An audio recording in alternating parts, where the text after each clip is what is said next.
If there are 3 or more VCs on your board, it is more likely that your startup is going to fail. The composition of the board is often dictated by the number of rounds of capital that you raise. People who come in on, say, a seed round, if they put in a large chunk of capital, they may contractually have the right to a position on the board.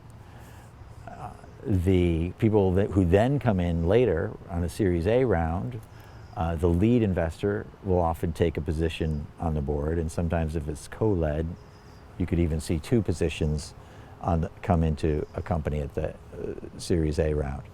There is a direct correlation of the success of a startup by the number of VCs on their board. If there are 3 or more VCs on your board, it is more likely that your startup is going to fail. You actually want to have 1 or 2 VCs on your board, and that's something to aim for. Because sometimes the VCs themselves have conflicting agendas.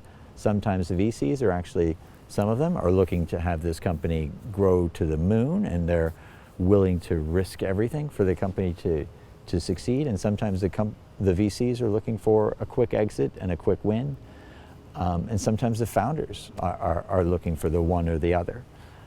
There is no right way to do things, but it's much easier to align interests of a board when there's less competing objectives. Try to have no more than a few rounds where you have new lead investors at each round that are trying to grab a board seat, because that will tend to create new conflicts. Oftentimes there's one other person that you want to have on a board other than the investment capital, and that's like a successful industry CEO, a founder of another company that really knows the industry super well. A lot of the institutional capital that wants to be on your board for control reasons may not have the deep expertise of how to run this type of business, and so both they and you as founder want to have that kind of advice at the table when you're making these big strategic decisions. VC Lingo.